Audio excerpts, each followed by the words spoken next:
The day was bitter, the landscape was gray, and covered in the remnants of a great city, that once stood proudly in the spot. Though the low-hanging fog and clouds obscured their sight, the siblings knew what lay ahead of them, through their numerous adventures through the ruined streets.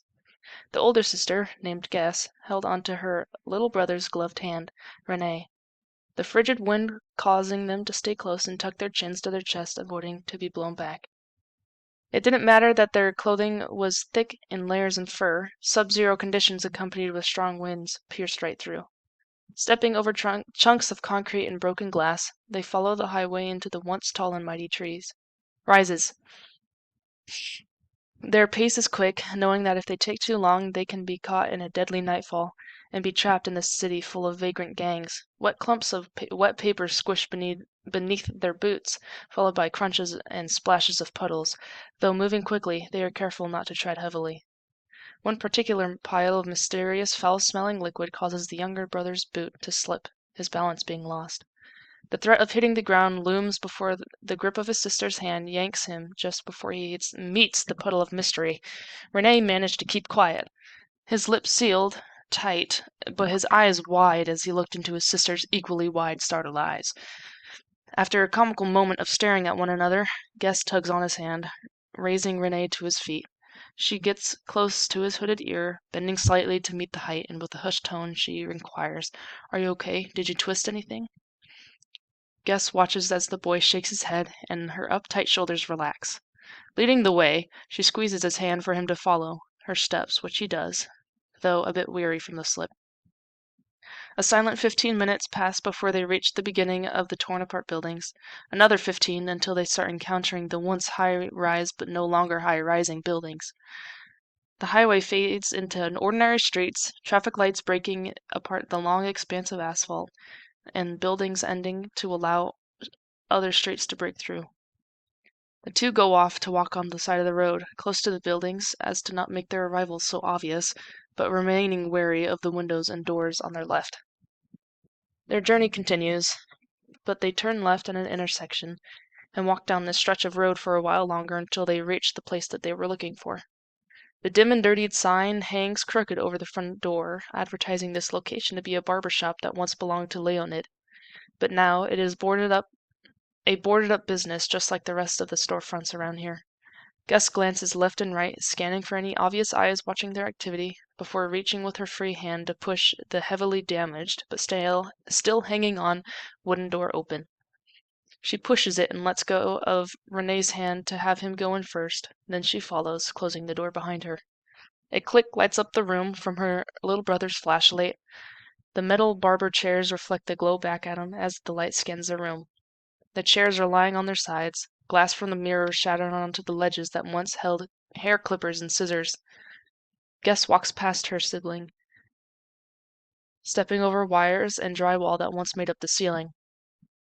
The taller sibling strides toward the back door that is illuminated by her own light, now turned on to show her the way. She twists the handle of the door and enters the back room. Keeping the door open, she puts the flashlight between her teeth and pushes things around on the shelf. While she rustles around in the other room, Renee is exploring the wreckage. Holding the light with one of his hands, he picks up various objects to inspect. "What did this place used to be? I see scissors, but I don't know what the rest of this stuff is." He breaks the silence with his question. A bit more volume for her voice to reach him. Guess replies, "A barber shop." She pauses and more rustling is heard. "People would come here to get their hair cut by some guy."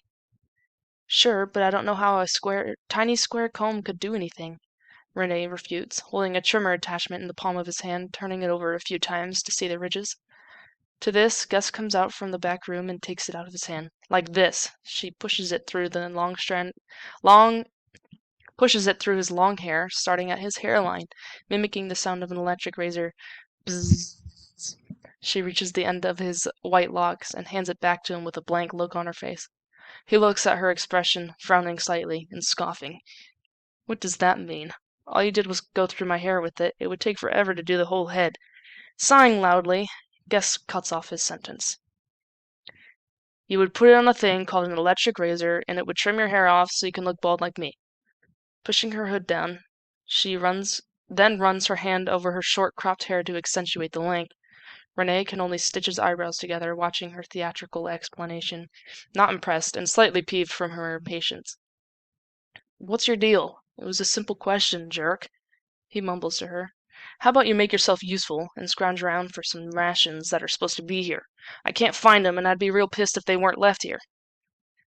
With a huff, he tosses the plastic razor head and walks to the back room where Guess was. A few minutes of looking around and eventually tossing bags of dyes and hair product out of the way reveals that there is no food here. Are you serious? He kicks around the bottles on the floor and squats to tear open the dye boxes and bags, dumping its contents on the ground. There's seriously nothing here. Did you get the location wrong? Is it supposed to be another barbershop? Renee's tone builds in frustration and sharpness. He looks back at Guess standing in the doorway with her arms crossed, a heavily displeased look on her face. She turns away from him and throws up her hands, groaning loudly. I don't make mistakes like this. We weren't told of any sort of change in date either. There's a sound of crashing as she throws a chair to the ground. Did we get lied to and walk a whole day to get out here for nothing? Food for outlier settlements my ass. There's the sound of more crashing with more expletives mixed in. Renee sighs and runs his hand down the front of his face. He comes out of his squat and goes to Guess, grabbing the hood of her parka and yanking her away from another chair to throw. Throwing crap around and making noise isn't going to fix the situation. Are we going to look around in some other places, or are we just going to go home? There's also the possibility of staying the night to see if we can have any better luck tomorrow. Renee now feels worn down from the disappointment, and it seems that his older sister feels the same. She yanks her hood out of his grasp and pulls it over her head, then clicks off her flashlight. Walking towards the door, she remains silent, not wanting to admit that her younger brother was being mature for a moment. She swings it open and clomps outside with no regard to how much more noise it could have made. Renee jogs after her, as to not be left behind, and shuts the door behind him, then grabs her hand before she can walk too far away. The two of them start to head back in the direction where they came from, this time taking a couple different turns. Along this new path, they scan the building names and peek through broken windows, occasionally going inside to try and see if the sacks of food lay in any other building, only to find them stripped clean. The air between the two, as they walk down the streets, is heavy, their expressions not hiding their anger and fear of finding nothing and having to eat sticks and dirt for a week. The grip they hold on each other's hands is that of a vice, but they still hold on.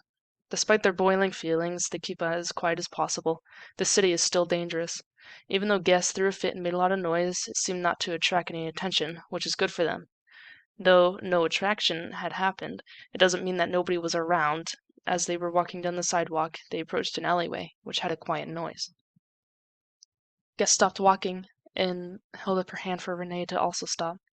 He looked up at her, which was now fixed on something around the corner. When Renee creeped around her and poked his head out to see he saw a man, pants at his ankles, facing away from them both. With his lip curling in disgust, he looks back up at his older sister. She points at a slightly ajar door that is just a few feet away from the being man. Suddenly, he gets a dropping feeling in his stomach and grabs onto her clothes in a silent, "You better not." She grabs his wrist and pries off his hand, then, before he can do anything else, she moves quickly, stepping over the staircase straight through the narrow gap in the doorway. All Renee can do is watch, with a terrified expression, mixed with her audacity to try and snoop in potentially very dangerous camp, and also the audacity to leave him alone out in the open. He moves away from the edge of the building to conceal himself, and glances around nervously, his hands wringing each other. The trickling noise stops with a sigh from the man in the alley, along with Renee's heart. He whips around to try and see the doorway and see his big sister, but to no avail. With a glance down the alleyway, he sees the man pulling up his pants and hears the belt being fumbled with. His mind starts to race. His mind is filled with the worst-case scenario for both his sister and himself. All he can do is chew inside of his mouth in anticipation. The man in the alley turns back to head in. Before he lifts his gaze to see Renee, he is already on the other side, no longer looking at him. The vagrant in the alley is oblivious to the current situation, and apparently Renee is no better, because he sees a movement out of the corner of his eye, only to see his big sister on the other side of the alleyway with a bulging sack thrown over her back. As if this whole ordeal couldn't have gotten them worse, she was standing there snickering like a villain whose plan had come to fruition, right as the vagrant starts walking down the alley towards the door. Renee hurriedly smashes his pointer finger to his lips, repeatedly pleading her to be quiet, which she complies, smacking a hand over her mouth. The footsteps in the alleyway stop for just a moment that feels like an eternity.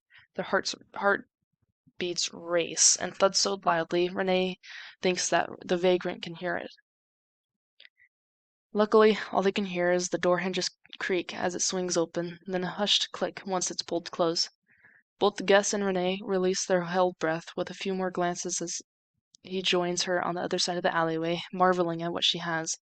Her sly grin returns as she sets the sack down gently and yanks it open to show the bag filled to the top with rations.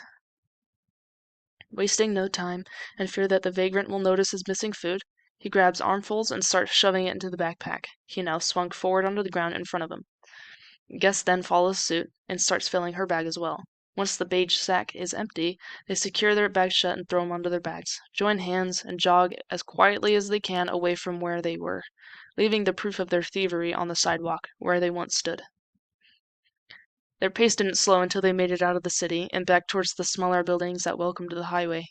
Gasping for air, they slowed to a brisk walk, not daring to stop for the fear of being followed. The fog gets thicker and thicker the further they get away from the city, and the wind once again berates their swaddled bodies, making the siblings both shiver.